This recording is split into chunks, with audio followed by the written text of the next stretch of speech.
Thank you very much. And thank you everyone for turning up. I realise it's very close to Christmas and everyone's sort of winding down. Yeah, great to see some faces. So yeah, as Ayla said, I'm just going to run through essentially the technology, why we came to exist, and also some of the examples of how we're used, and hopefully therefore maybe give some inspiration as to how we're used like in a tourism context.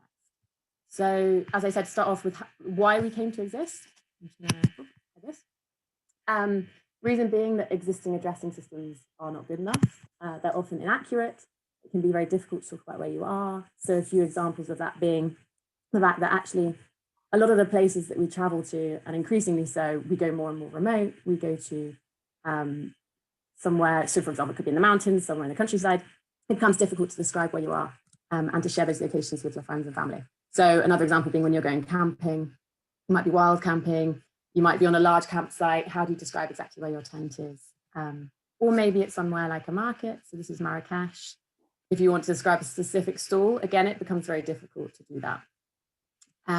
Another example being festivals. So you're on one tent, you're one side of the field, your friend's on the other. It can be very difficult to communicate your location. So these are all obviously some quite obvious examples, but this is something that we also have to grapple with in big cities. So this example is one actually near our office in London. You can see where essentially addresses were designed hundreds of years ago, and they haven't really caught up with the way that we navigate today with modern navigation, Google Maps, whatever it might be. So it's sort of examples here of a botched job of where people have tried to essentially put a band-aid on addressing. So Park Road, that used to be a different name, number 7 that way, 9 that way. And again, these are in London. So these are examples of bad addressing in a place where you wouldn't necessarily expect to deal with that sort of problem. Another problem being the fact that addresses are not unique. So again, apologies, another London example, but in London we have over 20 church roads. And you can see in the example here, one of them being 0.3 miles from the other. So if you're rushing and you type in 12 Church Road, that's something that you could very easily make a mistake with. And this is, yeah, as you can see on the right, this is not exclusive to the UK. This is an example of in the Netherlands where they have around 500 Mollensstraats, which means Windmill Street. So again, this is a universal problem. And another issue being the fact that when you type an address into Google Maps or into Waze or whatever you're using, what the pin does is it drops in the middle of a building. So that actually isn't all that helpful if you're going to an office where there might be multiple entrances, or a school, university campus, anywhere where that building might have more than one entrance or it's covering a large surface area. That's really not very helpful. And could send people, actually, if you're walking, could be quite a long time where you're wasting time. You've got an important meeting or you have an interview, for example. Actually, our office, funnily enough, not on purpose, but if you type in the street address, takes you to the motorway. So you land essentially right in the middle of the motorway. Whereas if you use the 3-word address, it takes you to the front entrance. So for interviews, people turn up and you know straight away if they've used what 3 words or not. Yeah, another issue being the fact that addresses, when you're navigating in different countries, or even if I was in Wales, if I'm trying to use a foreign language, that can be very difficult, particularly if you are dealing with a language where you don't understand the characters, whether it be Japanese or Chinese. So you can't even essentially pronounce those addresses. And what this means in a tourism context is that people are getting lost. So in a survey, we found that 62% of travelers would then mention getting lost in a review. So what this means is people get lost. They blame the accommodation provider, they blame whoever's provided that address, even though obviously that isn't fair. That's what we do as humans, it's the instinct. Or if your parcel gets lost, you blame Amazon, for example. So this is something that is impacting not only the people who are trying to find these places, but the businesses that are having to provide these addresses. Now we do actually have an addressing system that works very well. We have GPS coordinates, we have pins. They are extremely precise. They are the same all over the world, so they're universal. And they are, yeah, extremely accurate. But the issue being that they're not very human friendly. So if I'm sharing a pin, for example, one device to another device, I'm sharing my WhatsApp location with my friend, that works very well. But the moment you want to describe that location or communicate it verbally, it's very difficult because you're dealing with a long string of numbers or alphanumeric code, which is, our brains don't work that way, right? Like our human brains don't memorize a long string of numbers like that. And you can easily make one mistake and end up in a completely wrong place, but not realize that you've ended up in the wrong place. So enter What3Words. What we've done is we have divided the world into a grid of 3 meter by 3 meter squares. And we have given each and every 3 meter by 3 meter square a unique 3-word address. So 3 words for that square that only apply to that square. So they're fixed, they will never change, and you will only end up in that single location. So each and every one of us on this call have a 3-word address for our front door, and that's unique, fixed, won't change. So whether that be in Belgium or whether it be in Karnataka, or if it's anywhere where you want to pitch up your tent, you're going to have a 3-word address for that exact location. Or if you're in a stadium, every single entrance will have 3 words for that entrance. And I threw a Welsh one in. Here we go, I'm not going to try and pronounce it.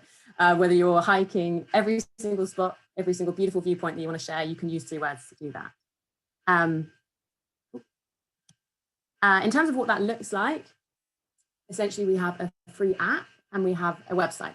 So what you can do is you can go into the app, you can discover 3-word addresses. So you could find your current location, or you could find another location. So type in a street address and find out the location for that spot. You can search. So if I were to share with my friend 3 words, they can type that in, or they can speak it. So we have voice input, or they can scan. So if there was 3 words written in a textbook somewhere, for example, or a travel guide, you can scan the 3 words, and it works just like a QR code would, so that it comes up with the 3-word address, the exact location. And then you can share, you can navigate, you can save. So in terms of the navigation aspect, if you type in the 3 words, you then navigate using whichever navigation apps you would normally use.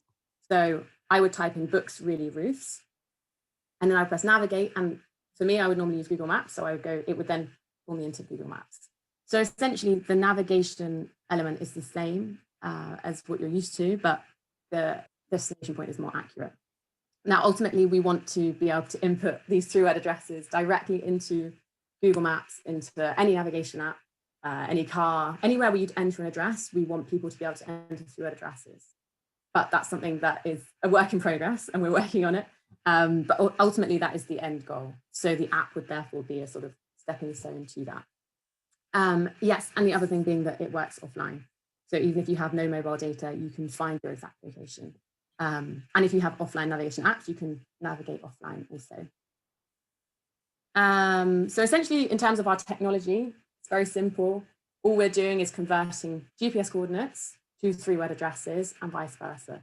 So it's, yeah, very simple. We're not reinventing the wheel. We're taking something that works really well, so GPS coordinates, and we're making them more human friendly.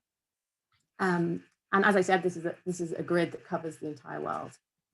And not only does it cover the entire world, but it's essentially, if you imagine 45 different grids in different languages, you're able to navigate in any of those languages. So I believe it's 45 now. It's increasing. We have a languages team that are rolling out languages all the time. And these are not direct translations. They are unique sets of 3-word addresses for each language, because we've optimized each language to its native speakers.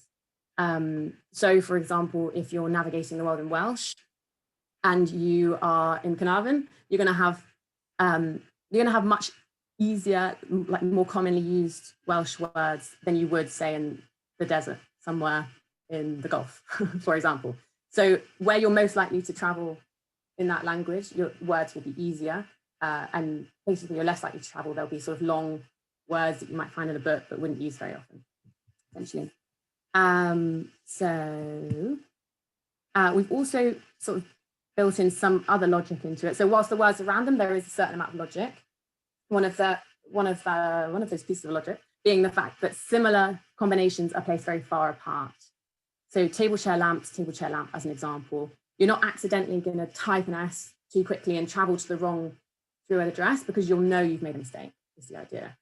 So it's not like with 12 Church Road, where you might accidentally go to the wrong Church Road in London, because you'll know immediately that you're traveling to the wrong continent, unless you're having a bad day and you accidentally book that flight.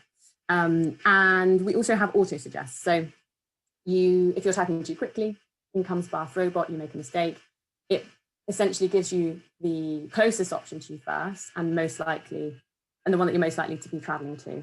So what that means is you can be typing very quickly and still most likely end up going to the right place. So all of this is just to try a sort of inbuilt error detection to help you avoid making mistakes, as you would with traditional street addresses.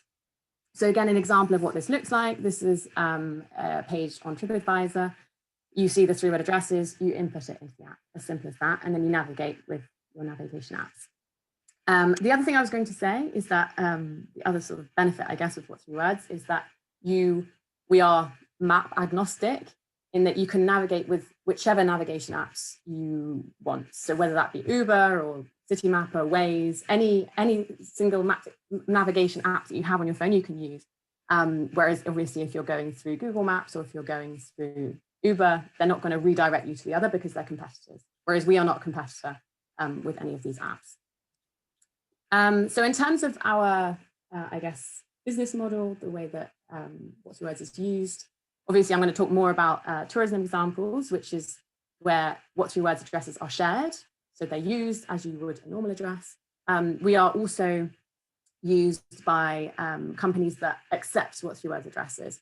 So that could be someone like Royal Mail, it could be Hermes, so logistics companies, or it could be car companies where you're inputting a 3-word address in the sat-nav or in the inbuilt navigation system. So if you're in a Mercedes and you speak your 3-word address, that's another example of where it's used. And this is where we make our money. So in terms of the business model, we make our money from companies like this on the right-hand side, whereas all of these on the left, they don't pay a penny, because essentially you're just sharing 3-word addresses. And that's something that we encourage and we want people to be doing, because we want this to become normalized and something that you come across in every aspect of your life, the ecosystem. So just to give a few examples of that, probably most relevant to you guys. This is an example of small luxury hotels. And what you can see is on their website, they have the street address, and then they just have the 3-word address underneath. And that will be for the precise front door.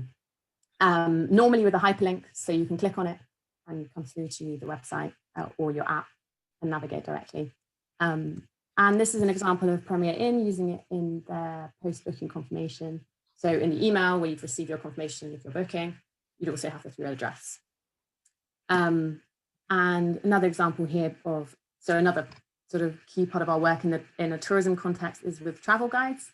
So Lonely Planet, I believe it's 5 guides now, they're rolling it out as they publish more. They have 3-word addresses for every single point of interest. And this is, and as I said before, this is great if you have the scan feature. All you have to do is just point your phone and travel straight there.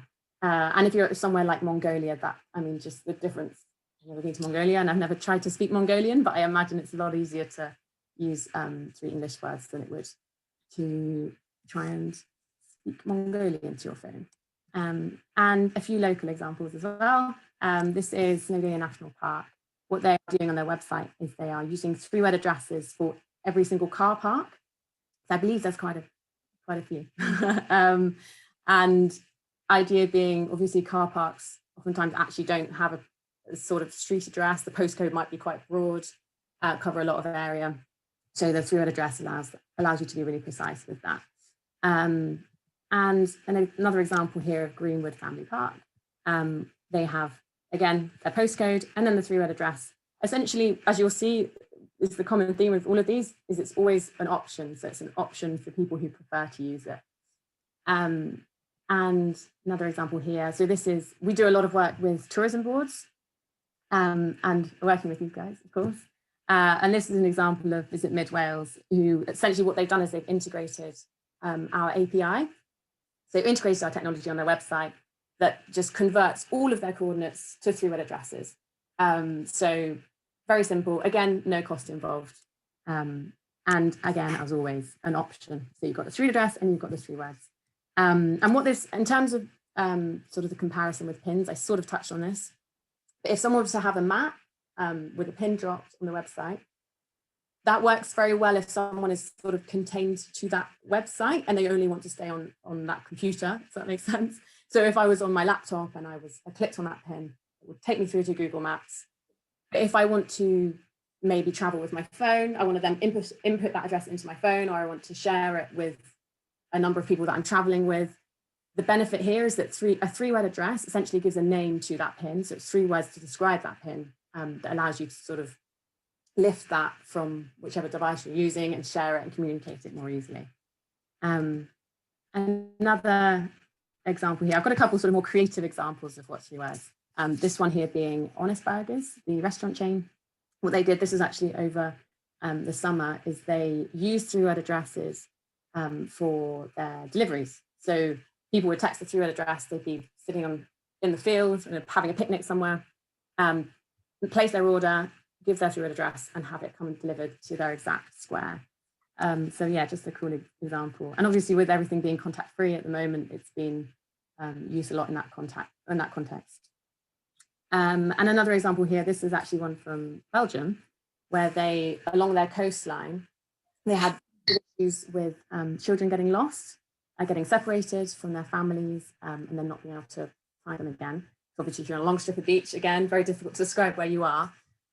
What they did is they made these bracelets for the children where you can write the 3-word address of where you're sat with your family, where your towel is.